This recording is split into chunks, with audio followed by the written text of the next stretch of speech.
Assalamualaikum warahmatullahi wabarakatuh. Selamat pagi, siang, sore, dan malam. Perkenalkan, nama saya Putra Bajar Alan Azhar. Nomor induk mahasiswa 0220190042 dari Teknologi Manufaktur B tingkat 1. Ya, pada video kali ini saya akan menjelaskan tentang jenis material benda kerja yang dapat diproses di permesinan, dan yang kedua itu adalah syarat material benda kerja yang dapat diproses di permesinan. Oke, video ini dibuat guna melengkapi tugas saya, teori di mata kuliah machining. Sebelum kita memasuki dua konten tersebut, ada baiknya kita mengetahui tentang definisi dari permesinan atau bahasa Inggrisnya yaitu machining. Oke, permesinan atau machining adalah proses pembuatan benda kerja dengan perautan untuk menghilangkan material yang tidak dibutuhkan dari benda kerja itu tersendiri. Dalam proses permesinan ada dua aspek yang sangat penting yang tidak bisa dipisahkan, yaitu aspek pertama benda kerja dan yang kedua itu alat potong atau pahat. Kenapa saya bilang ini sangat penting? Karena dua benda ini tidak dapat dipisahkan. Dua aspek ini tidak dapat dipisahkan, akan selalu ada di proses permesinan. Dan langsung saja saya akan menjelaskan jenis material benda kerja yang dapat diproses di permesinan. Sebelum masuk ke jenis material benda kerja yang dapat diproses di permesinan, adalah baiknya kita mengetahui tentang definisi dari material tersebut. Material adalah segala sesuatu yang mempunyai massa dan menempati ruang dan waktu. Berdasarkan pengertian tersebut, kita bisa simpulkan bahwa material teknik adalah material yang digunakan untuk menyusun sebuah benda kerja dan digunakan untuk perekayasaan dalam bidang teknik. Itu definisi dari material dan material teknik. Secara garis besar, pada bidang teknik, material dikelompokkan menjadi 3, yaitu logam, non-logam, dan komposit. Dan pada video kali ini, saya akan menjelaskan yang logam, karena logam ini dipakai pada proses permesinan atau machining. Oke, logam ini sering sekali digunakan di dalam bidang teknik, terutama di permesinan. Dan logam atau metal ini dibagi menjadi 2, yaitu yang pertama adalah ferro dan non-ferro. Dan saya akan menyebutkan beberapa contoh logam yang ferro dan non-ferro. Yang pertama yaitu logam ferro. Contohnya itu adalah besi atau iron, baja atau steel, besi cor atau cast iron. Yang kedua itu logam non-ferro, seperti aluminium, tembaga, magnesium, dan paduan-paduan lainnya atau alloy. Nah, apa sih yang membedakan logam ferro dan non-ferro? Singkatnya, logam ferro itu adalah yang mengandung besi, dan non-ferro yaitu tidak mengandung besi. Nah, gimana caranya kita mengetahui logam tersebut adalah ferro dan non-ferro? Kita bisa melakukan sebuah tes simple dengan magnet. Kita dekatkan material magnet tersebut dan dengan material ferro. Jika didekatkan, magnet dan material ferro akan menempel satu sama lain. Dan jika kita dekatkan magnet dengan material non-ferro, dia tidak akan menempel satu sama lain. Itu perbedaannya ferro dan non-ferro secara simple. Dan berikutnya saya akan menjelaskan contoh-contoh material benda kerja yang dapat diproses di permesinan secara umum. Ini terbagi menjadi 4. Yang pertama itu ada aluminium alloy atau aluminium paduan. Yang kedua ada baja anti karat atau stainless steel. Yang ketiga adalah baja karbon. Yang keempat adalah kuningan atau brass. Nah, aluminium ini termasuk kepada bagian logam non-ferro karena telah dipadukan dengan paduan-paduan lainnya dan tidak mengandung besi. Nah, kenapa sih aluminium ini dipilih di proses permesinan? Yaitu karena dia mudah diproses dan tahan panas, relatif murah dan dapat didapatkan di mana-mana. Jadi bahannya itu dapat mudah didapatkan. Yang kedua ini stainless steel atau baja anti karat. Nah, baja anti karat ini juga merupakan non-ferro karena dia telah dipadukan dengan paduan-paduan lainnya. Nah, paduannya yaitu besi krom nikel dan mangan, 18 krom, 18% krom, dan 8% nikel, titanium, dan tembaga. Nah, stainless steel ini mempunyai sifat yang kekuatan tahan panas yang cukup tinggi dan tahan karat, dan juga mempunyai sifat yang ulet. Nah, makanya dia dapat diproses di permesinan secara baik. Nah, karena resistansinya dan sifat-sifatnya yang tersebut sudah saya sebutkan, maka dia sangat cocok diproses di permesinan atau machining. Nah, yang ketiga ini ada baja karbon atau carbon steel. Dia memiliki cenderung sifat fisik yang agak kehitam-hitaman karena dia sudah dicampur karbon. Nah, baja karbon ini dibedakan menjadi 3 secara umumnya. Baja karbon rendah, baja karbon medium, dan baja karbon tinggi. Apa sih yang membedakan dari ketiga spesifikasi baja karbon tersebut? Yaitu ada di persenan karbonnya. Kalau baja karbon rendah itu memiliki tingkat persen karbon 0,3% karbon. Kalau baja karbon medium itu memiliki komposisi karbon 0,3% sampai 0,8% karbon. Kalau baja karbon yang tinggi itu memiliki komposisi karbon 0,8 sampai 2% karbon. Nah, baja karbon ini terdapat di standar industrial Jepang, yaitu JIS S45C dan JIS SS400. Kenapa baja karbon ini dipilih di proses permesinan? Karena dia relatif murah, dapat ditemukan di berbagai macam tempat, dan dapat mengalami berbagai perlakuan panas. Makanya dia cocok di proses di permesinan. Yang terakhir itu ada kuningan atau brass, yang memiliki sifat fisik yang ciri khas yaitu kuningan. Nah, kuningan ini termasuk juga ke dalam non-ferro karena dia telah dipadukan oleh paduan-paduan lainnya. Nah, paduannya yaitu logam tembaga dan logam seng, 60-69% masanya. Ya, ini adalah gambaran-gambaran umum tentang material yang dapat diproses pada permesinan.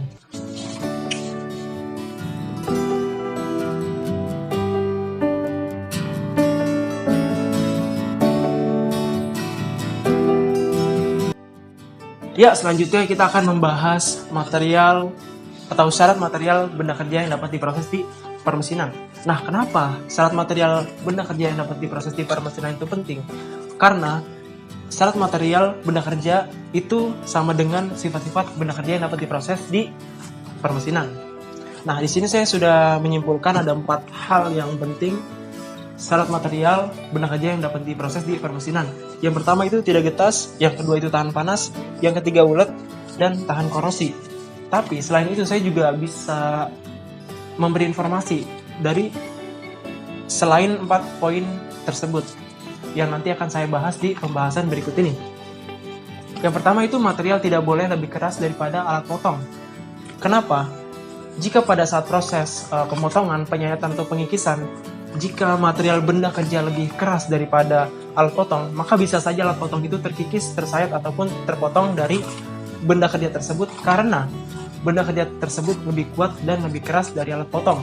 Makanya alat potong harus lebih keras, lebih kuat dari si benda kerja tersebut. Nah, yang kedua itu material ini tidak boleh getas. Kenapa tidak boleh getas? Karena pada saat proses pemotongan itu terjadi gesekan atau benturan yang sangat keras. Nah, makanya material benda kerja itu tidak boleh getas pada saat proses pemotongan. Tapi juga material tidak boleh terlalu keras atau terlalu kuat daripada alat potong yang dipakai. Nah, yang ketiga, material harus relatif murah. Relatif murah ini bisa dikatakan mudah didapatkan dan harganya terjangkau agar bisa diproses pada pemakaian-pemakaian yang diinginkan. Yang kedua ini ada tahan panas. Nah, kenapa tahan panas? Panas yang terjadi akibat pemotongan itu bisa saja terdistribusi ke benda kerja, ke alat potong yang mengakibatkan perubahan suhu pada alat potong dan benda kerja tersebut. Nah, jika perubahan suhu tersebut bisa saja mengakibatkan perubahan struktur dari benda kerja atau alat potong.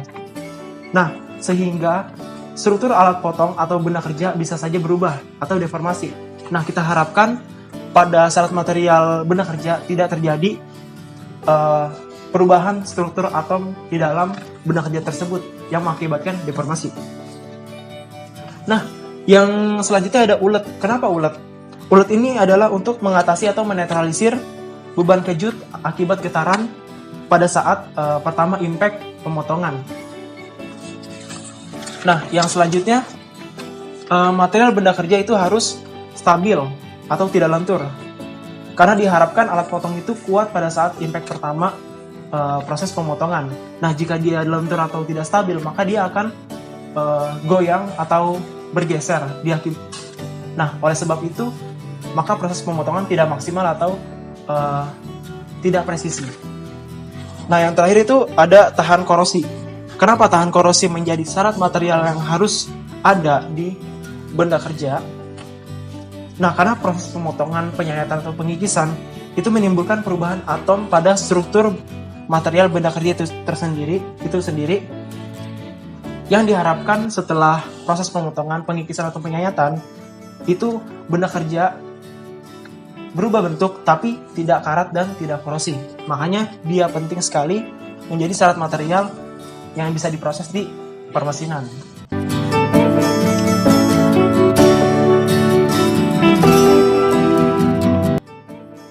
Oke, selanjutnya saya akan membahas tentang pahat. Sedikit membahas tentang pahat. Kenapa saya membahas tentang pahat? Karena pahat ini bersangkutan langsung dengan benda kerja atau material benda kerja. Dan kedua komponen tersebut tidak dapat dipisahkan. Makanya ini saya sedikit membahas tentang pahat. Oke, saya sudah menyimpulkan ada beberapa pahat yang umumnya dipakai di proses permesinan. Yang pertama itu ada HSS. Yang kedua itu ada paduan tuang non-ferro. Yang ketiga itu ada karbid atau karbida. Yang keempat itu ada keramik. Yang kelima ada cermet. Yang ketujuh ada CBN. Dan yang terakhir ada intan. Oke, kita membahas dari HSS. HSS ini merupakan singkatan bahasa Inggris dari High Speed Steel yang memiliki komposisi kandungan wolfram atau tungsten, kromium, vanadium, molybdenum, dan kobalt. Nah, pahat HSS ini cocok digunakan untuk memahat, memotong atau memangkas baja paduan, stainless steel, dan materi-material yang tahan suhu tinggi. Oke, selanjutnya ada paduan tuang non-ferro. Nah, paduan tuang non-ferro ini memiliki komposisi kobalt 40-50%, kromium 27-32%, tungsten 14-29%, karbon 2-4%. Nah, alat potong paduan tuang non-ferro ini cocok digunakan untuk memotong stainless steel, besi cor, baja karbon tinggi, aluminium, kuningan, titanium, dan perunggu. Nah, yang selanjutnya itu ada karbid atau karbida. Nah, karbida ini komposisinya terdiri dari tungsten karbida, kobalt sebagai pengikat. Nah, karbida ini juga dilapis dengan 3 jenis lapisan, yaitu titanium nitrida, titanium karbida, dan aluminium oksida. Nah, pahat karbida ini terbagi menjadi 2, yaitu yang bisa memotong ferro dan yang bisa memotong non-ferro. Nah, kalau yang memotong ferro itu biasanya digunakan untuk memotong baja atau material-material yang ferro, dan yang non-ferro biasa digunakan untuk memotong material-material non-ferro atau non-baja atau non-besi. Nah, yang selanjutnya ada keramik. Iya, keramik. Nah, keramik ini sangat cocok untuk memotong besi tuang, baja yang keras, dan paduan-paduan yang super. Nah, ada dua jenis keramik yang digunakan untuk sebagai material alat pahat, yaitu yang pertama keramik berbasis aluminium oksida atau Al2O3. Yang kedua itu ada keramik berbasis silikon nitrida S1 3N4. Nah, yang selanjutnya ada cermet. Nah, cermet ini singkatan dari keramik and metal. Jadi, logam dan keramik itu disatukan. Pahat cermet ini sangat cocok digunakan untuk memotong karbon steel atau baja karbon. Yang kedua itu baja paduan. Yang ketiga stainless steel. Nah, alat potong cermet ini banyak digunakan untuk memotong ferro karena dia sifatnya yang keras dan tahan panas dan segala macamnya. Kecuali dia kurang cocok untuk memotong aluminium. Dan dia digunakan untuk finishing benda kerja. Nah, selanjutnya ini ada CBN atau singkatan dari cubic boron nitride. Nah, material ini sangat keras tapi lebih keras intan. Jadi dia kedua lebih keras dari intan. Nah, material CBN ini cocok digunakan untuk memahat atau memotong baja paduan atau steel alloy, baja perkakas, HSS, besi tuang atau cast iron, baja tempah, baja kromium, inconel, waspoloy, dan nihard.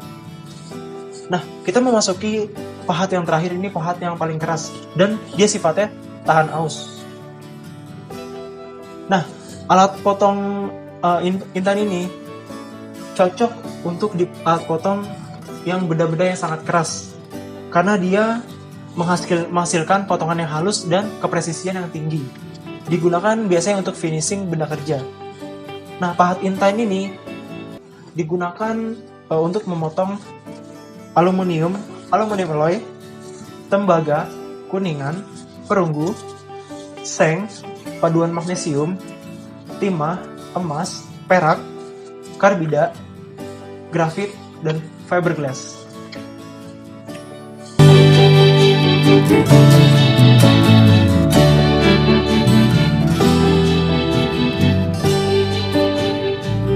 Oke, sampailah kita kepada bagian yang terakhir, yaitu bagian korelasi antara material benda kerja dan material alat potong dan pahat. Nah, kenapa saya masukkan bagian ini? Karena pada saat interview kemarin, Mas Ego menanyakan kepada Edwin korelasi antara kedua konten tersebut. Nah, saya di sini akan menambahkan dan saya akan coba menjawab korelasinya apa. Ya, korelasinya itu antara material benda kerja dan material pahat atau alat potong itu sangatlah penting karena dari dua komponen tersebut itu saling bersentuhan atau bergesekan satu sama lain. Nah, pemilihan material bahan benda kerja itu harus tepat dengan pasangan material alat potong atau pahat. Nah, jika tidak tepat, maka hasil proses dari permesinan tersebut atau hasil pemotongan, pengikisan atau penyahatan tersebut bisalah tidak presisi atau tidak tepat dan hasilnya juga tidak maksimal. Makanya dibutuhkan spesifikasi dan pengetahuan tentang material benda kerja dan material alat potong atau pahat. Oke, selanjutnya yaitu kesimpulan dari saya. Kesimpulannya simpel. Pemilihan benda kerja atau material benda kerja dan material alat potong atau pahat yang tepat menghasilkan kualitas yang baik pada proses permesinan atau machining. Oke. Sekian dari saya, kurang lebih yang mohon maaf. Semoga konten-konten saya atau video yang saya buat bisa bermanfaat bagi kita semua. Dan video ini dibuat untuk melengkapi tugas saya di mata kuliah machining. Kurang lebih yang mohon maaf. Wassalamualaikum warahmatullahi wabarakatuh.